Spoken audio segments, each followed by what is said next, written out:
Então, vamos lá. Esse primeiro slide, com essas figuras, né? Eu tentei colocar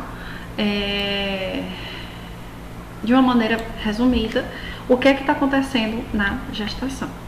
Então, essa foto aqui dessa mulher, né, dessa gestante, cheia de interrogações, cheia de preocupações, cheia de o que é que eu tenho que fazer, o que é que eu posso, o que é que eu não posso, né? Eu achei ela bem interessante. E nessa figura aqui ao lado, o que que é? Explicando, né, uma explicação no gráfico sobre a ação e a atuação dos hormônios durante a gestação. Então, o que eu coloquei assim? Gestação, um evento essencialmente hormonal, tá? Por quê? Porque, imagina, você teve relação, né? O material genético do seu parceiro entrou em contato com o seu material genético, que deu origem a uma nova vida, certo? Então, a tendência do corpo da mulher, a tendência é expulsar. Por quê? Porque, querendo ou não, o corpo entende como se fosse algo estranho, né? O famoso corpo estranho. O que é que tem que acontecer? Toda essa organização, toda essa adaptação hormonal para quê? Para evitar que o corpo da mulher expulse esse embrião que está se desenvolvendo, que está se formando, tá? E para permitir o desenvolvimento desse embrião, desenvolvimento da gestação, tá? Com o mínimo possível de intercorrências, tá certo? Então, toda essa, digamos, carga hormonal, ela é necessária para manter a gestação, para tornar a gestação viável, tá? Claro que existem alguns problemas gestacionais, tá? Mas assim, eu vou, a intenção desse curso não é enfatizar os problemas, né? As situações que são adversas na gestação, que tornam a gestação de risco. E outra coisa interessante, né, que eu acho interessante frisar aqui é que toda gestação, a gente chama assim, gestação habitual, ou de risco habitual, de baixo risco, é aquela gestação que tá tudo bem, tá tudo ok. Mas o que é que eu quero dizer? Que toda gestação, por mais tranquila que ela seja, digamos que ela vai ser considerada uma gestação de baixo risco, tá? É aquela gestação em que você pode continuar fazendo a sua prática de exercício, pode continuar trabalhando, praticamente vai ter uma vida normal, mas lógico, fazendo pré-natal, né, mensalmente, fazendo os exames, todo aquele acompanhamento que é necessário, né, ter a caderneta da gestante, para você saber direitinho o que é que está acontecendo nesse seu momento, tá? Então, não é porque a gestação de risco habitual, não é porque você está correndo algum risco, aquele negócio todo, não. São conceitos, certo? Mas a mulher que está gestante de baixo risco, né, ou de risco habitual, é aquela gestação que está tudo bem, está tudo tranquilo. Digamos que ela pode seguir a vida, lógico, com o devido acompanhamento, tá bom? Por que esse acompanhamento? Já que minha gestação começou, tá tudo bem, tô fazendo exercício e tal, por que tem que haver esse acompanhamento? Porque, dependendo do caso, pode ser que ocorra algum evento que pode tornar a gestação de risco, né?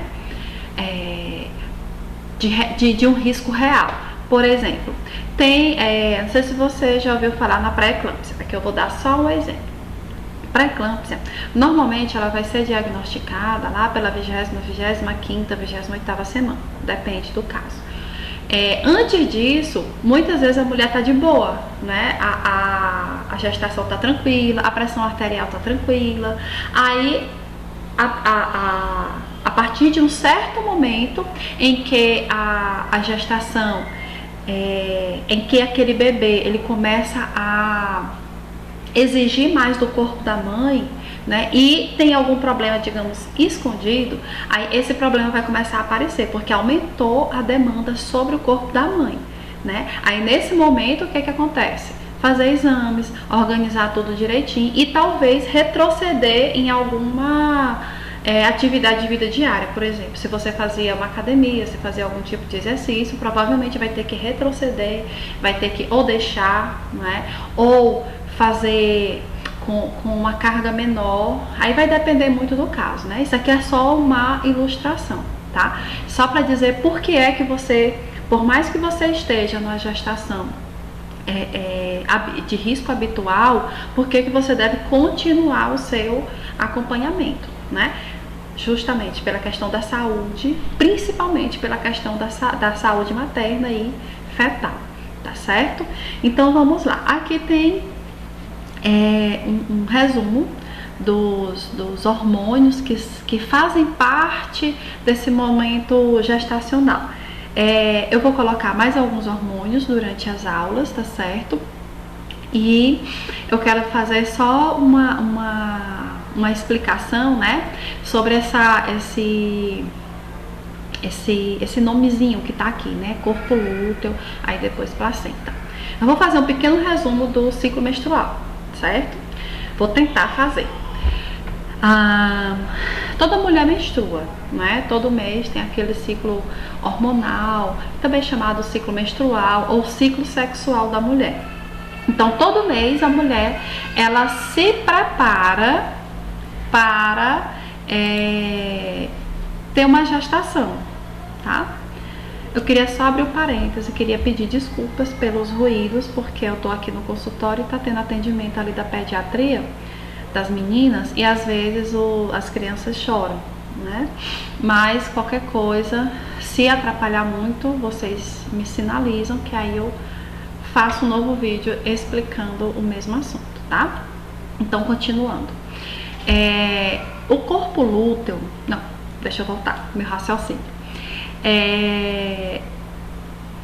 Então, toda mulher, todo mês, né, quando ela não faz uso de anticoncepcional, por exemplo, ou outro método anticonceptivo, né, ela vai menstruar, vai ter aquela fase da menstruação, aí vai ter aquela fase do período fértil, né? O período fértil numa gestação, num período menstrual de 28 dias.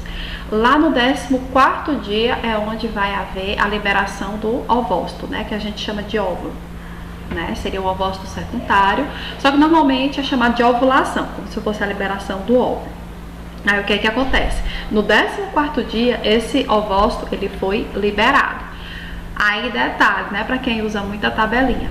Normalmente 3 dias antes e 3 dias depois. Então, vamos pensar, a mulher menstruou no dia 1º do mês. Então, no dia 14, ela vai ovular.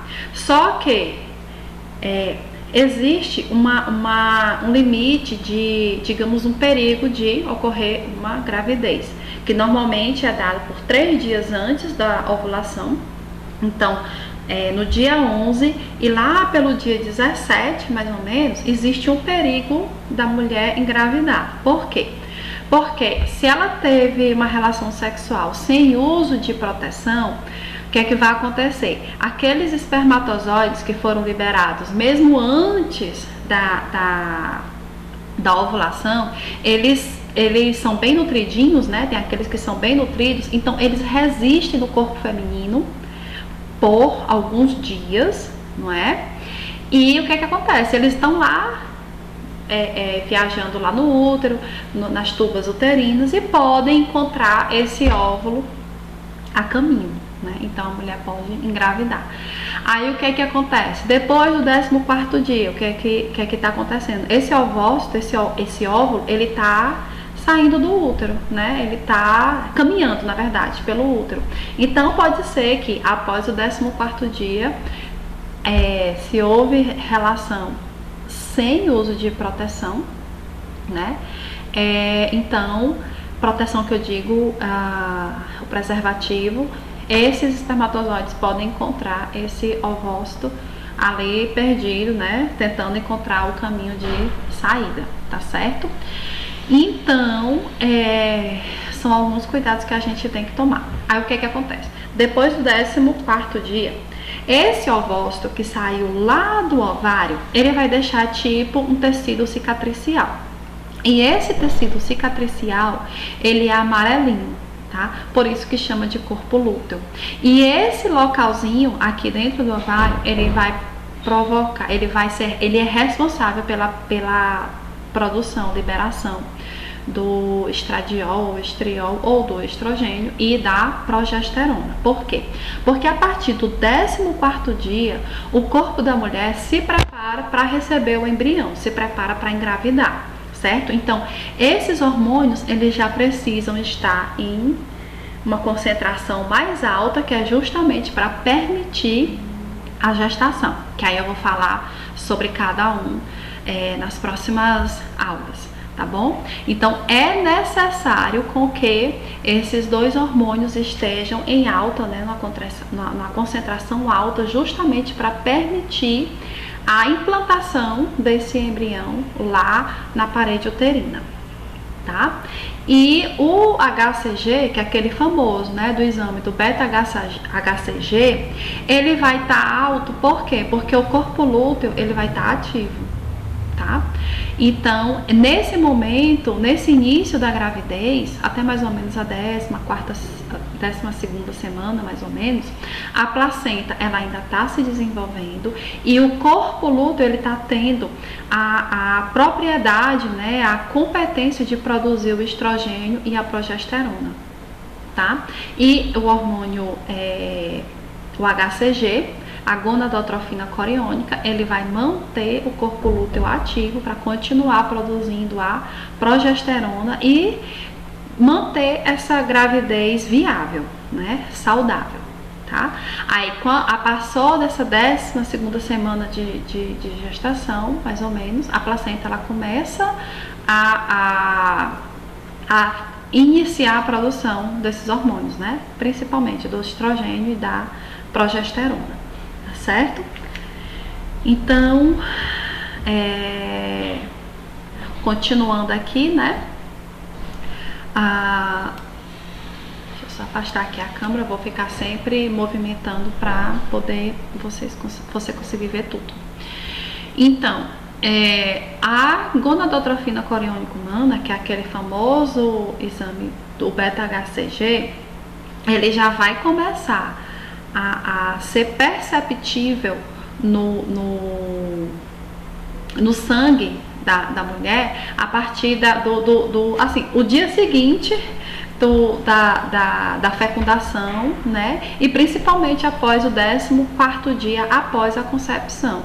Então, por exemplo, normalmente a mulher, ela vai conceber, né? Ela vai engravidar, começar, né, esse processo da gravidez assim que ocorre ao encontro entre o espermatozoide e esse óvulo em evolução, não é?